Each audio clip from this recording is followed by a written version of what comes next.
Today we're going to talk about narcissism. In fact, 90% of the men that come through Soul Seducer are dealing with some level of this. And there's a spectrum of narcissism. You're not just a narcissist. This is why psychologists will say they have narcissistic tendencies, which just means I'm a lot more selfish than the average person. And just to be clear, everybody is on this spectrum on some level. If you look at it in the spiritual way, the fact that you think for yourself at all means that there is a separation between you and God. So ultimately, the entire separation from you and God is this concept of narcissism. I know better than God. Some people think they know better than God more than others. And at some point, it hits this threshold where they don't even care about what other people think. They don't care about how their actions affect other people. And so in this video, we're going to talk about specifically how this applies to women and in the relationship with the man. And yes, there's going to be some random woman in the comments who makes this video about them. They're going to be like, they're going to personalize this video, which ironically is a sign of narcissism where everything is about them. And this video is geared towards men dealing with toxic narcissism in their relationship. My name is Ed Baxter, and I help guys in betrayal situations. The process of being with a woman for 50 years or a woman that you're dating is pretty much the same. For us, it's just science. Because we know the patterns, we know the solutions. It's not that complicated. You have to make a commitment for yourself. That's what it means to be in Soul Seducer program. That's what it means to work with me directly. So that you can learn to handle your emotions. So you can learn to see right into a woman's soul and seduce her from within. To create this garden that she can actually thrive in. We'll get you to that place where you make the right decision for you and your children. It's incredibly hard and difficult to have somebody with high levels of narcissism in your life. Because on one hand, they're going to say a bunch of nice things, but then on the other hand, they're going to do something different. And so their entire world is this game of a lie.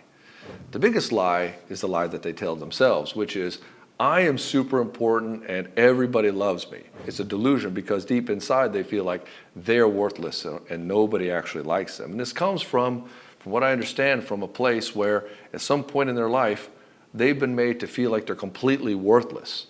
And so from this place, they have a choice. Maybe they're a little child and their parents neglected them and told them that they would never be anything or whatever it happens to be. And they have a choice.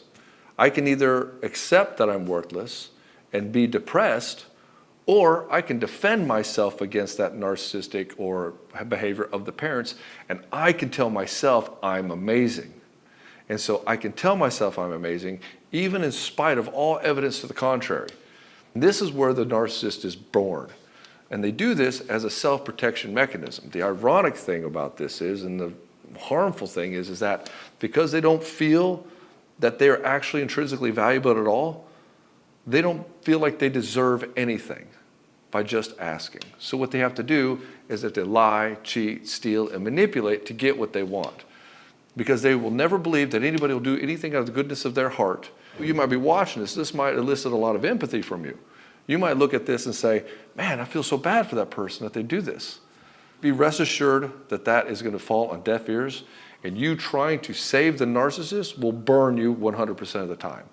If you are in a relationship with a woman who's narcissistic and has narcissistic tendencies, you're just setting yourself up for failure. The fact is you're worried more about her and how she is and her spiritual endeavor and her path here in this life means that you're ignoring yourself.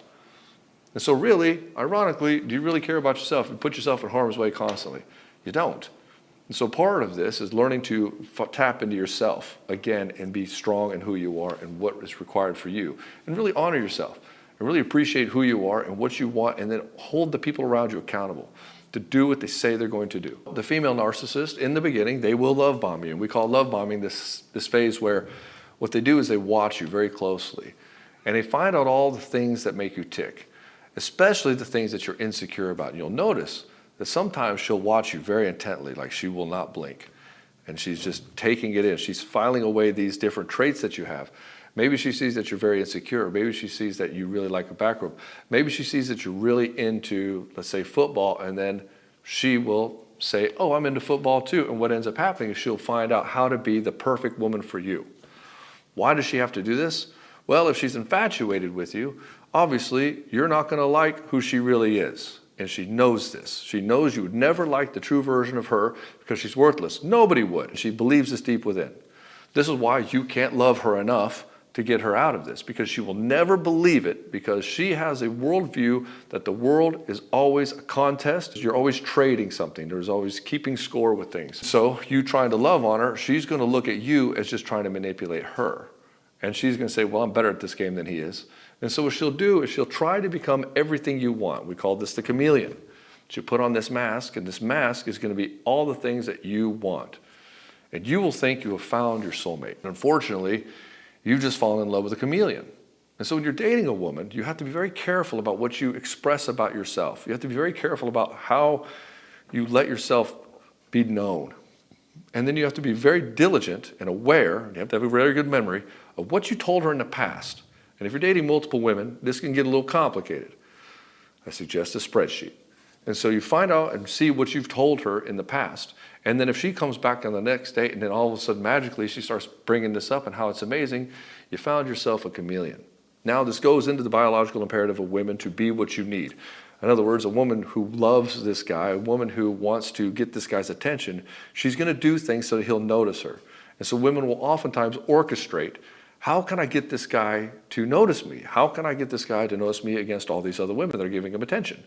Well, how about I make his favorite cake? How about I do these things for him? I have to figure him out. I have to figure out who this guy is.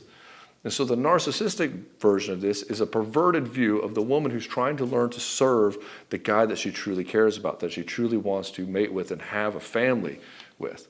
And the narcissist uses this ability that women have to intuitively figure out what this guy needs and wants and desires, and she weaponizes it. Now she becomes this amazing woman for you, and you think you found a soulmate.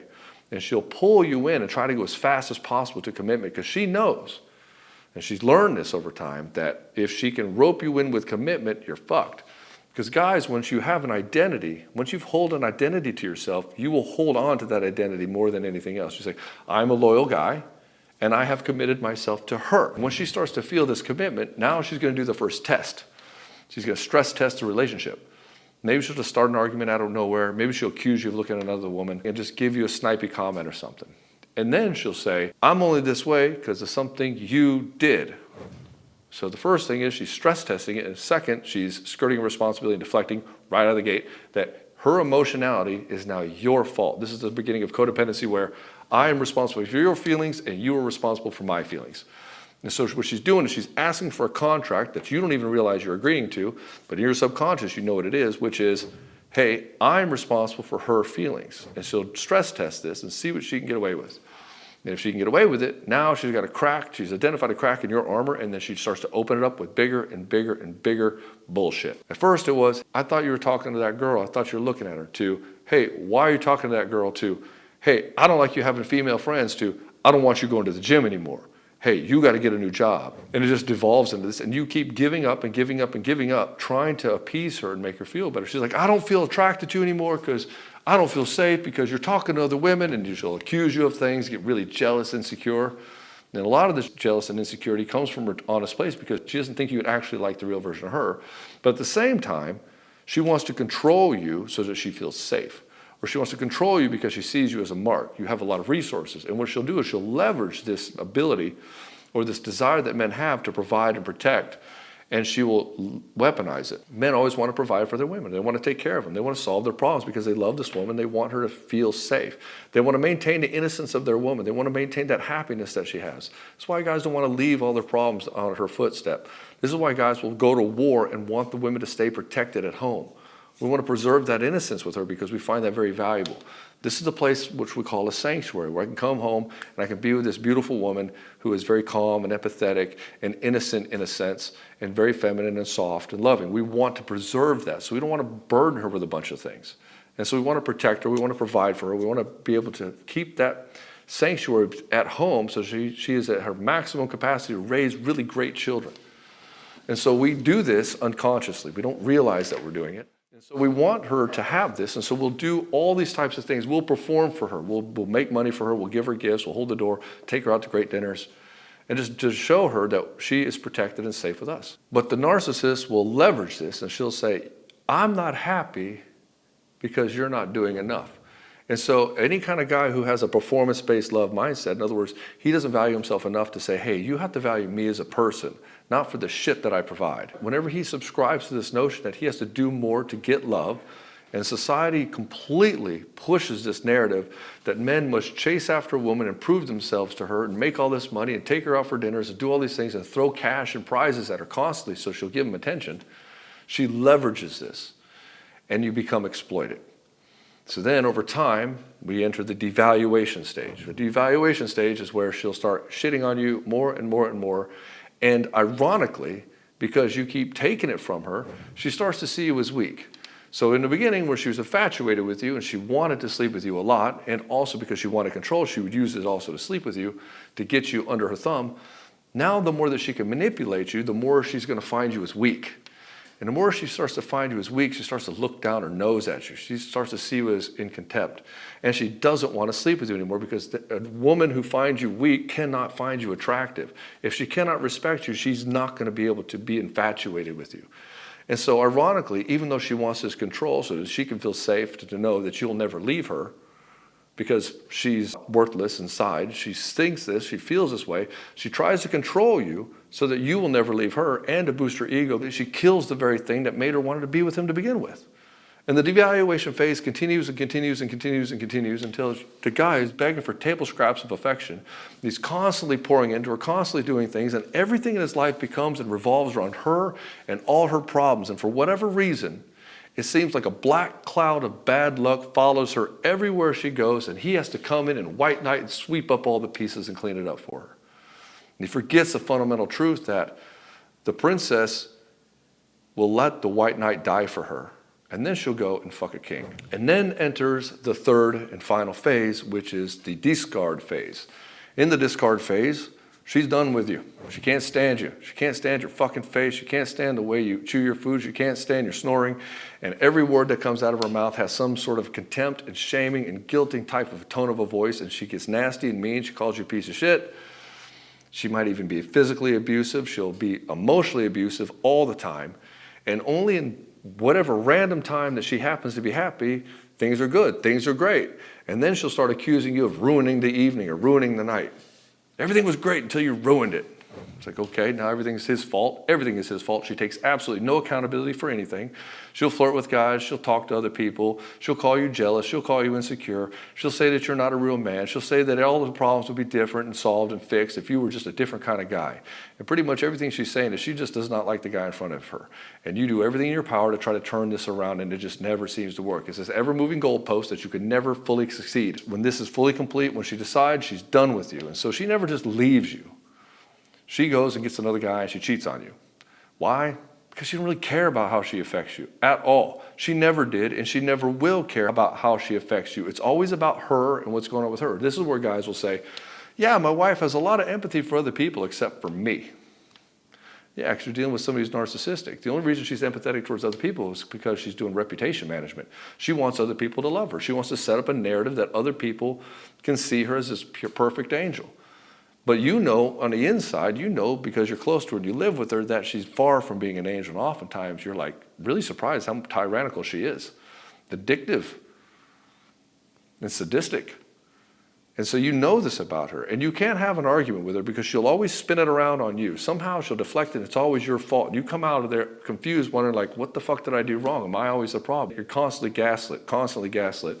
And you start wondering if you're just crazy. She's like, I didn't flirt with that guy. You're just jealous. I was just talking to him like any other guy. And you're like, well, it looked like you were flirting to me. You were touching his arm and laughing at all his stupid jokes. She's like, believe me, not your own eyes. And you get gaslit constantly. She'll start hitting up these dating apps. She'll scroll. She'll be talking to other guys, slipping in their DMs. And this whole thing is going on behind the scenes. And so you get really paranoid. And so you start acting like a weirdo trying to check up on her so you can get to the truth. And brother, if you get to this place, you don't really need the truth. You just know that she's a terrible person to be with. So just leave her. Like, well, I have children with her. Yep. Well, now you got to pay the piper. You've got yourself into a sticky situation. And so the discard phase is where she finally wraps another guy up in her web, and she starts to tell him how amazing he is. She starts to love bomb that guy. Consequently, she starts to tell this guy how abusive you are. And she starts to paint this narrative that you're emotionally abusive, and she's trying to get out of it. And she'll lie to this other guy about being married, and then when she finally finds out, she'll say, yeah, but it's been dead for years, and she'll love bomb on this guy.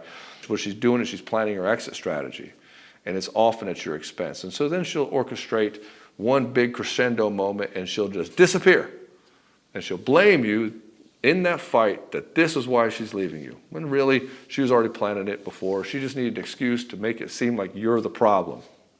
Or maybe you catch her, and now she does this entire reputation smearing campaign with your coworkers, your family, your friends. She'll call your mom, try to get your mom against you. She'll start calling the cops on you, trying to get you removed from the house, because why would she be put out? You need to get the fuck out. In her opinion, at this stage, she just wants you disappeared completely. Leave the house, leave all your cash, and just disappear.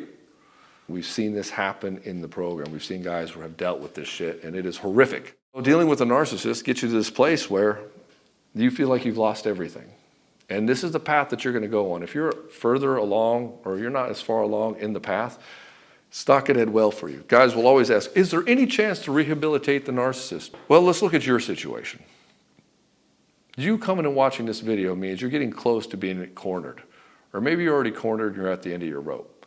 Most guys don't come through genuine attraction because they're trying to optimize the relationship. Most men don't make any changes at all in the game of optimization. Men don't change or transform until they're backed into a fucking corner and they have no other way out. If you're in this situation, you probably know what I'm talking about. You're probably considering joining Soul Seducer, and you absolutely should. It will save you tens, maybe hundreds of thousands in court at the very least, and your fucking sanity. It's specifically designed to help guys who are also dealing with narcissism. It is a very amazing program. I didn't know I built it this way when I built it. I've just been dealing with this my whole life. My mom was this way, been dealing with ex-girlfriends and stuff. So when I built a program on how to date and how to actually interact with women, it had all this shit built in on a fundamental level. That's why it works so well for everybody else. If it can work on these extremes, hell, it'll work for your marriage, guaranteed. Or you moving on even more powerfully. And so the last stage is the discard stage. She's just jumping on the next guy, doing the exact same shit she did with you. If, in her opinion, if she could have her way, she would not lie. She would tell you about all the people she's dating. She would brag about it. She'd tell you about all the guys that are giving her attention because she wants to brag about it. She wants to tell somebody. That's why she does it with her girlfriends. And then she would have a lot of views chasing after her. She would have a whole harem of simps chasing after her and just throwing cash at her the whole time, where she's not really in love with any of them, but there'll be a few of these guys that she'll sleep with that she finds attractive, and then they'll have the rest of you guys will just be her drones. Anyways, brother, I hope this video was helpful for you. It is a deep subject, but the whole game of narcissism isn't that complicated. These women are not that complicated. They all play from the same black book. They all work the same way, and you as a guy getting wrapped up in this web, you end up operating the same way too. And I know this game inside and out. I know her better than she knows herself. And so, brother, if you're weak as hell and you're looking to step into your power, I'm your guy. I am 100% your guy. Anyways, I hope you like this video, and I'll see you in the next one.